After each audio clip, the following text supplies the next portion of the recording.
الحمد لله رب العالمين والصلاة والسلام على أشرف الأنبياء والمرسلين خاتم النبيين رحمة للعالمين أبي القاسم محمد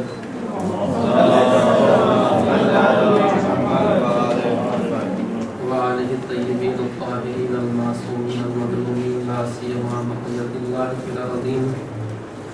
أما بعد فقد قال الله سبحانه وتعالى في القرآن الكريم: بسم الله الرحمن الرحيم.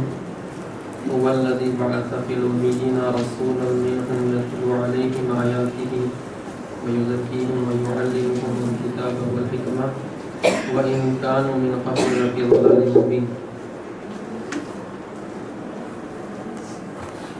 مقصد بعثت انبیاء جو قرآن مجید میں بیان کیا گیا ہے، اس سے پہلے میں آپ تمام حضرات کو رسول خدا صلی اللہ علیہ وآلہ وسلم کی رحلت اور امام حسن مجتبیٰ کی شہادت کی تسلیت پیش کرتا ہوں کہ 28 سفر کو ان دونوں معصوموں کی رخصت ہے ہم سے. خداوند عالم نے مقصد بعثت انبیاء کو جگہ جگہ قرآن میں تقریباً 4 مرتبہ الگ الگ مقاصد کو خدا نے بیان فرمایا ہے. ان میں ایک مقصد کو یہ بیان فرمایا کہ وَيُزَكِّيهِمْ وَيُعَلِّمُهُمُ الْكِتَابَ وَالْحِكْمَةَ، کہ پیغمبروں کی بعثت کا مقصد، پیغمبروں کے مبعوث ہونے کا مقصد، پیغمبروں کے مبعوث پر رسالت ہونے کا ایک مقصد یہ ہے کہ تزکیہ کیا جائے لوگوں کا اور انہیں کتاب اور حکمت کی تعلیم دی جائے. ایک بات جو بارہا اس سے پہلے بھی عرض کی گئی اور شاید اس کا تکرار کرنا مفید ہے، کیونکہ مفید باتوں کا تکرار کرنا خود قرآن کی روش ہے، وہ یہ کہ بنیادی بات ہے وہ یہ کہ ہمیں اللہ نے کامل طور پر انسان بنا کر نہیں بھیجا ہے، بلکہ انسان بننے کی صلاحیت دے کر ہمیں دنیا میں بھیجا گیا ہے. یعنی آدھا کام خداوند عالم نے کر دیا ہے کہ انسانی قالب اور انسانی سانچے میں ہمیں بھیج دیا ہے، اور آدھا کام خود ہمیں کرنا ہے. اور انبیاء کی بعثت کا مقصد ہی یہی ہے کہ انسان کو مقام انسانیت تک پہنچایا جائے. یعنی انسان کو انسان بننے کے لیے بھیجا گیا ہے، انسان کو مقام انسانیت تک پہنچانے کے لیے بھیجا گیا ہے. یہ تزکیہ، یہ تعلیم، یہ حکمت، یہ تمام چیزیں اسی لیے ہے کہ انسان کو مقام انسانیت تک پہنچایا جائے. تو کامل طور پر ہمیں انسان بنا کر بھیجا نہیں گیا ہے، بلکہ ہمارے اندر یہ صلاحیت رکھ دی گئی ہے کہ ہم دنیا میں آ کر کچھ ایسے کام انجام دیں تاکہ اپنے مقصد خلقت تک ہم پہنچ جائیں. دوسری مخلوقات کو اگر آپ نظر میں رکھیں، فرشتے ہیں یا حیوانات ہیں، خداوند عالم نے ان کو کامل پیدا کیا ہے. یعنی اب فرشتوں میں کوئی تبدیلی واقع ہونے والی نہیں ہے. خدا نے جیسا ان کو خلق کر دیا بس ویسے ہی وہ رہنے والے ہیں. حیوانات کو جیسے خدا نے خلق کر دیا، حیوانات ویسے ہی رہنے والے ہیں، ان میں کوئی تبدیلی واقع ہونے والی نہیں ہے. لیکن خداوند عالم نے انسان کو اس طرح سے خلق کیا ہے کہ انسان انبیاء کی تعلیمات، وحیانی تعلیمات کے نتیجے میں اپنے مقصد خلقت تک پہنچ سکتا ہے، جو مقام انسانیت تک پہنچنا ہے. جبکہ دیگر مخلوقات میں یہ چیز نہیں رکھی گئی ہے. انہیں جیسے بنا دیا ہے بس وہ پرفیکٹ بنے ہوئے ہیں، کامل وہ بنے ہوئے ہیں. فرشتوں میں کوئی تبدیلی آنے والی نہیں ہے، حیوانات میں کوئی تبدیلی، حیوانات کے اندر وہ گوہر ہی نہیں ہے کہ ان کو تربیت کی جائے. صرف ایک مخلوق ایسی ہے خداوند عالم کی جو قابل تربیت ہے، اور وہ ہے انسان. انسان کو اللہ نے قابل تربیت بنا کر بھیجا، یعنی اس کی تربیت کی جا سکتی ہے. تربیت ہو کہ کس ذرائع سے؟ انہی ذرائع سے ہے کہ پیغمبر، کتاب، آسمانی کتابیں، پیغمبروں کی تعلیمات، وحیانی تعلیمات، ان کے ذریعے سے انسان کی تربیت ہو. تاکہ وہ اپنے مقصد خلقت تک پہنچ جائے۔ یہ پہلی بات تھی۔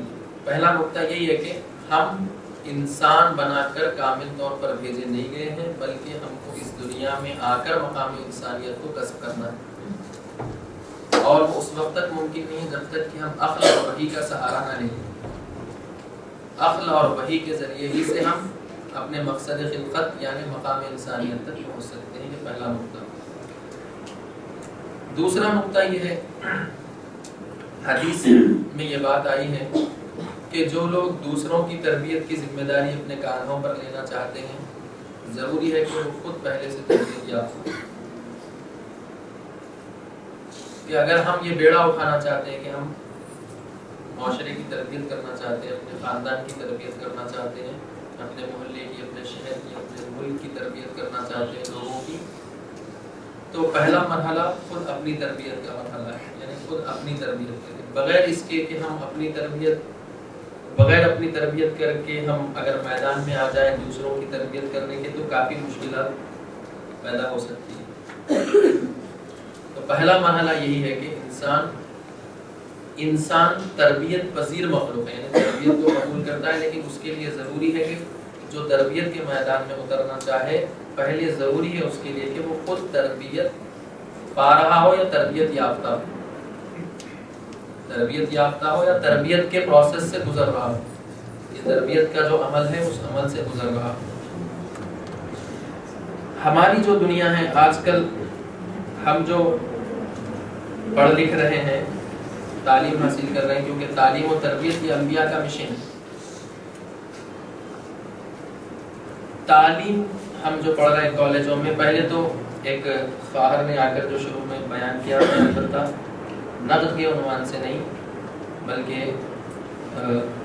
ایک نظریہ جو آیت اللہ جوادی آملی نے پیش کیا، اس کو پیش کرنے کی سعادت حاصل کر رہا ہوں۔ وہ یہ کہ ہم یوں نہ کہیں کہ علم دین اور علم دنیا دو الگ الگ چیزیں ہیں۔ یہ علم کی تقسیم سیدھے سے غلط ہے، علم دین اور علم دنیا، بلکہ ہر مفید علم جو انسانیت کے حق میں فائدہ مند ہو وہ علم الہی ہے، وہ اللہ کی طرف سے۔ جیسا کہ حال ہی میں مولانا اختر عباس جون صاحب بھی علامہ یتیمہ میں فرما رہے تھے کہ علم جو ہے اللہ کا نور ہے۔ چٹا امام کی حدیث ہے کہ علم اللہ کا نور ہے، اللہ جس کے قلب میں چاہتا ہے اسے ڈال دیتا ہے۔ تو یہ نور الہی ہے، تو نور الہی یعنی غیر از خدا، یعنی کوئی بھی علم وہ غیر خدائی علم نہیں ہے، تمام علوم کی بازگشت خداوند عالم کی طرف ہے۔ تو یوں آ کر تقسیم کرنا کہ یہ علم علم دنیا ہے اور یہ علم علم دین ہے، علم دین کو سمجھنے کے لیے علم دنیا بھی حاصل کرنا ضروری ہے، یہ بات شاید صحیح نہیں ہے۔ علم دین اور علم دنیا دو الگ الگ چیزیں نہیں ہیں۔ جو بھی مفید علم ہے، جو انسانیت کے حق میں بہتر ہے، وہ خدائی علم ہے۔ یہ ہماری تقسیم بات کی بنائی ہوئی کہ ہم نے آ کر کمانا، یعنی وہ علم جو کمانے تک انسان کو پہنچا دے، جو تنخواہ دلا دے، ہم اس کو کہتے ہیں علم دنیا۔ یعنی تعلیم و تعلم آج کی دنیا میں اس کا ہدف ہو گیا ہے کمانا۔ یہی ہوتا ہے، اسکوپس دیکھتے ہیں بھائی کون سا کورس اختیار کیا جائے جس میں زیادہ تنخواہ ملے انسان کو، جبکہ تعلیم و تعلم کا ایک فائدہ ہے یہ جو تنخواہ آپ کو مل رہی ہے، نہ مقصد۔ تعلیم و تعلم کا مقصد کچھ اور ہے۔ تعلیم و تعلم اور تربیت کا مقصد یہ ہے کہ انسان کو انسان بنایا جائے، انسان کو ویسا بنایا جائے جیسا خدا چاہتا ہے۔ لیکن ہم نے آ کر کیا کیا؟ ہم نے آ کر تعلیم و تعلم کو کمرشلائز کر دیا۔ تمام ادارے چاہے وہ دنیاوی ہوں، البتہ دینی اداروں میں بھی یہ بات اس حد تک نہیں آئی ہے جتنا دنیاوی اداروں میں آ گئی ہے کہ ہم یہ دیکھتے ہیں کہ کون سی فیلڈ ہم اختیار کریں جس کے نتیجے میں ہمیں زیادہ سے زیادہ پیسے حاصل ہوں، جبکہ تعلیم و تعلم کا مقصد یہ نہیں ہے۔ تعلیم و تعلم کا ایک فائدہ ہے کہ انسان کی جو ہے گزر بسر کے لیے کچھ پیسے فراہم ہو جائے، یعنی ہم گم گشتہ راہ ہیں، ہم نے راہ کو گم کر دیا۔ تعلیم یعنی جو فائدہ ہے اس کو مقصد سمجھ بیٹھے، یعنی تعلیم برائے روزگار، تعلیم کس لیے؟ کمانے کے لیے، تعلیم کمانے کے لیے نہیں. پہلے یہ ذہنوں سے نکالنا ہوگا ہم کو کہ تعلیم کمانے کا ایک ذریعہ ہو سکتی، ایک فائدہ ہے تعلیم کمانا، لیکن مقصد نہیں ہے انسان کا. انسان کا مقصد پڑھ کر کمانا یہ مقصد نہیں ہے. انسان کا مقصد یہ کہ اس منزل کو پہنچے جہاں خدا بند عالم ہم کو چاہتا ہے کہ ہم پہنچ جائیں. تو پہلے تو یہ تقسیم غلط ہے. تعلیم، علم دنیا، علم دین، یہ تقسیم ہی غلط ہے. چہ بسا مدرسوں میں انسان، دینی مدرسوں میں انسان دینی تعلیم حاصل کر رہا ہو، لیکن اس کا مقصد دینی تعلیم کے ذریعے سے دنیا حاصل کرنا ہے.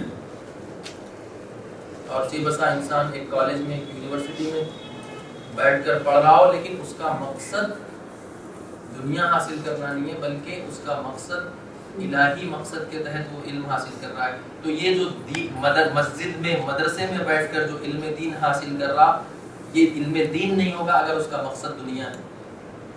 اور یہ جو یونیورسٹی میں اور کالج میں بیٹھ کر الہی مقاصد کے تحت کمانے کے لیے نہیں، دنیا کے لیے نہیں، بلکہ وہ ان مقاصد کے تحت جو اللہ نے مقرر فرمائے، ان مقاصد کے تحت اگر یہ کالج ہی میں بیٹھ کر، یونیورسٹی ہی میں بیٹھ کر اگر پڑھ رہا ہے، تو یہ علم دین پڑھ رہا ہے، گرچہ یونیورسٹی اور کالج میں پڑھ رہا ہے. تو یہ تقسیم کو ختم کرنے کی ضرورت ہے. اور پرانے زمانے میں جیسا کہ ہمارے اساتذہ فرماتے تھے کہ ایک عالم دین، عالم فلکیات بھی ہوا کرتا تھا. ایک مولانا پاکستان سے تشریف لائے تھے، مولانا مظہر کاظمی صاحب میں تشریف لائے تھے. قابل شخص ہے، کافی پڑھے لکھے آدمی ہے وہ. یعنی ایک عالم کے لیے ضروری علوم کو بیان کر رہے تھے. تو ایک لمبی فہرست تھی، کوئی علم چھوٹا ہی نہیں تھا اس میں، کوئی علم چھٹا ہوا ہی نہیں تھا. یعنی پرانے زمانے میں حتیٰ فلکیات کی تعلیم حوزے میں ہوتی تھی، ایسٹرولوجی، نجوم حوزے میں پڑھایا جاتا تھا. طب حوزے میں اکثر پرانے علماء حکیم ہوا کرتے تھے، یعنی طبیب ہوا کرتے تھے.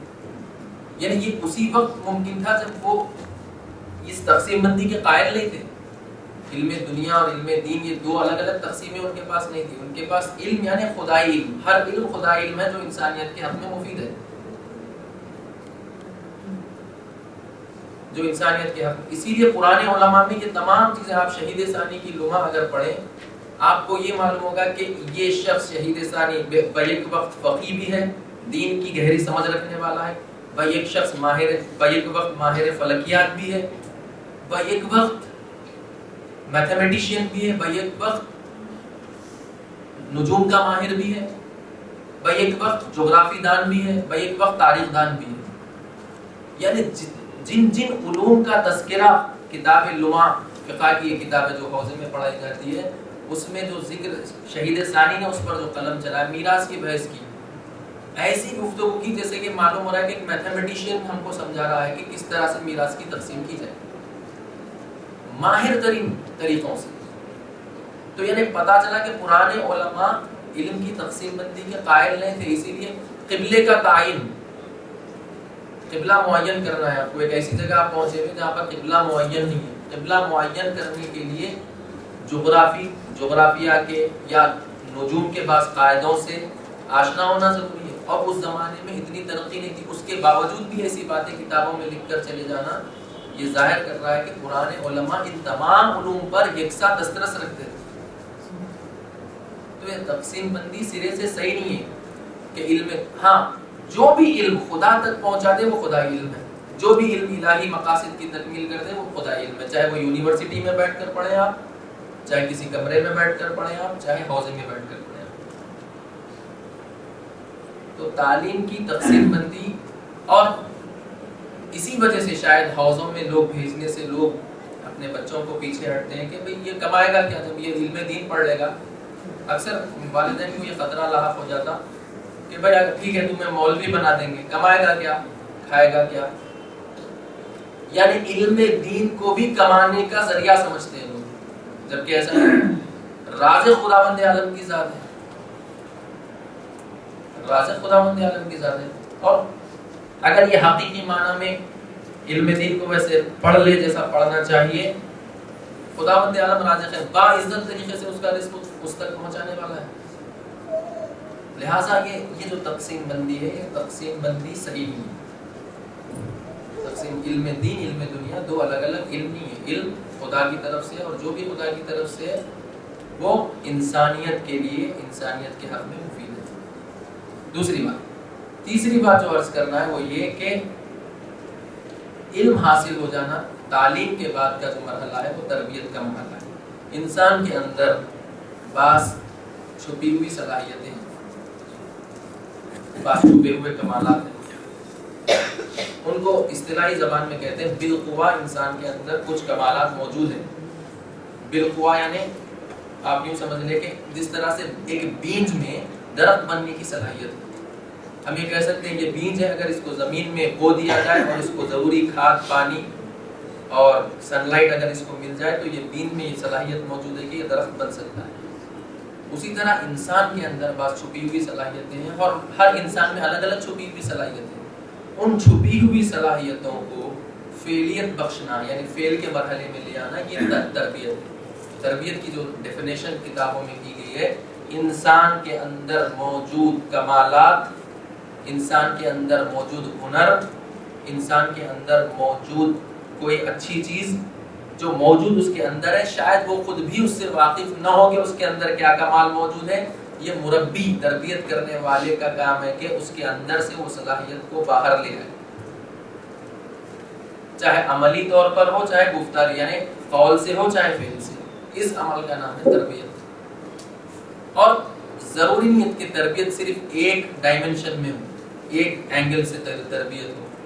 تربیت فکری، سیاسی، سماجی، اسلامی، اقتصادی، تمام شعبوں میں انسان تربیت کا محتاج ہے، تمام شعبوں میں۔ ہمارا جو شعبہ اب یہاں پر جس کی جو پیش نظر ہے ہمارے، وہ یہ ہے کہ ہم لوگوں میں ایک صالح اور ایک نیک اور ایک مستحسن انقلاب لانا چاہتے ہیں، لوگوں کے اندر نیکیوں کو عام کرنا چاہتے ہیں، تاکہ وہ زمانہ جس کے ہم سب انتظار میں ہیں کہ ایک ایسا سماج تشکیل پائے، ایک ایسی سوسائٹی ہم بنا پائیں کہ جو سوسائٹی امام زمانہ اجل اللہ تعالیٰ فرجہ کے ظہور کا زمینہ قرار دے۔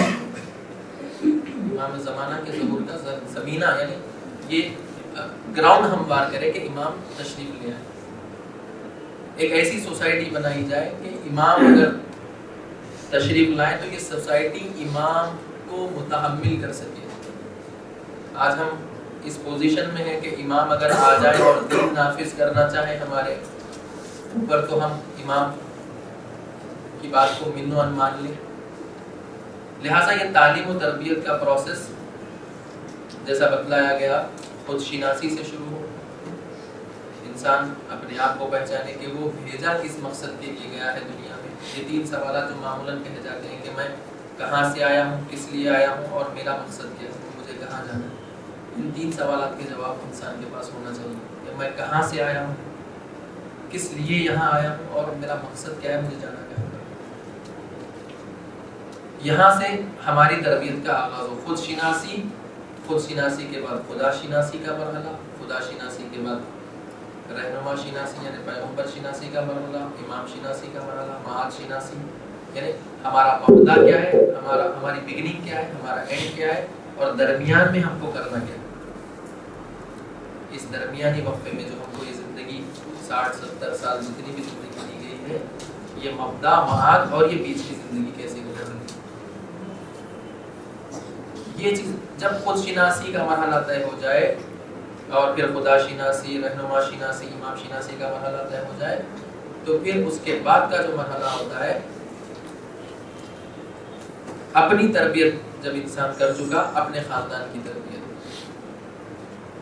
اپنے خاندان کو اسلامی معیارات پر تربیت کرنا، یعنی خود سازی، خود شناسی کے بعد کا جو مرحلہ ہے خود سازی، خود سازی کے بعد دیگر سازی، دیگر سازی مطلب لوگوں کو آپ، ایک تو سیلف بلڈنگ ہے، خود اپنی تربیت، پھر لوگوں کی تربیت۔ لوگوں میں خاندان سے شروع ہو، انسان اپنے خاندان کو اسلامی معیارات پر تربیت کرنا شروع کرے، پھر دھیرے دھیرے محلہ، شہر، ملک، اس طرح سے پوری دنیا ایک امن کا گہوارہ بن سکتی ہے۔ اور پھر امام زمانہ کے ظہور کی متحمل ہو سکتی ہے، لیکن یہ پروسیس سے گزرنا، خود شناسی پھر خود سازی. خود شناسی میں یہ تمام چیزیں آ گئی، خود شناسی، خدا شناسی، رہنما شناسی، امام شناسی، معاد شناسی. اس کے بعد خود سازی، دیگر سازی، معاشرہ سازی. تو معاشرہ سازی کے لیے پہلا قدم جو ہے وہ یہ ہے کہ ہم پہلے خود سازی کریں، خود اپنے طور پر اپنی تربیت کریں، یعنی صحیح مربی کے، یعنی ہم وہ مٹی بن جائیں. ہم کمہار کے ہاتھوں میں جب مٹی آتی ہے تو کیا ہوتا ہے، کمہار جیسے شیپ دینا چاہے اس کو دے سکتا ہے، اس کے لیے نرم بننا پڑتا ہے. نرم مٹی، اگر وہ مٹی جو اکڑی ہوئی سخت ہو، وہ مٹی کو کمہار شیپ نہیں دے سکتا. لہٰذا ہم ایسی مٹی کلے بن جائیں کہ جو کمہار کے ایسے مربی کے ہاتھوں میں ہم جائیں کہ ہماری تربیت جب ہو، تربیت ہونے کے بعد جیسا کمہار ایک چیز بنا کر معاشرے میں پیش کرتا ہے، مثلا گھڑا، یہ گھڑے کا کام کیا ہے، ٹھنڈا پانی لوگوں کو فراہم کرنا، لوگوں کی خدمت کرنا. ایسے مربی کے ہاتھوں میں ہم چلے جائیں کہ وہ مربی جب ہمیں بنائے تو ہم معاشرے کے لیے مفید ثابت ہوں. اور سب سے بڑے مربی جو خداوند عالم نے بھیجے وہ ہمارے انبیاء اور ائمہ اور ان کی تعلیمات، کہ جس کے ذریعے سے ہم اپنی یعنی خود کی تربیت کر سکتے ہیں اور معاشرے کی بھی تربیت کر سکتے ہیں. تو پہلا قدم اس سلسلے میں، پہلے مقاصد طے ہو انسان کے کہ ہمارے جو تعلیم و تربیت کا جو مقصد ہے وہ کمانا نہیں ہے، کچھ چیز حاصل کرنا نہیں ہے، گرچہ وہ حاصل ہو جائے گا، یعنی اس کا لازمہ ہے کہ تعلیم اگر کچھ ایسا ہو تو انسان فائدہ اس کا حاصل کر لیتا ہے، لیکن مقصد یہ نہیں ہے اس کا. پہلے تو یہ مقصد طے کریں کہ ہم کو خداوند عالم نے مقام انسانیت تک لے جانے کے لیے، یعنی ہمارا مقصد خلقت یہ ہے کہ ہم مقام انسانیت تک پہنچ جائیں، انسان بن جائیں بے تمام معنی، کمپلیٹ پرفیکٹ ہیومن بینگ بن جائیں. دوسرا، وہ بن کیسے سکتے ہیں، وہ تعلیم و تربیت کے نتیجے میں بن سکتے ہیں. اور وہ تعلیم و تربیت کس کے سائے میں ہو، وہ تعلیم و تربیت عقل و وحی کے سائے میں. اور ایک پروسیس ہے، وہ پروسیس سے گزرے انسان، گزرنے کے بعد خود کی تربیت ہو جائے، پھر معاشرے کی تربیت انسان کر سکتا ہے. اللہ سے دعا ہے کہ بحق محمد و آل محمد علیہ السلام ہم سب کو یہ توفیق دے کے ہم اس پروسیس سے گزریں اور پھر معاشرے میں اتر کر ایک مفید کردار ادا کریں. والسلام علیکم ورحمۃ اللہ.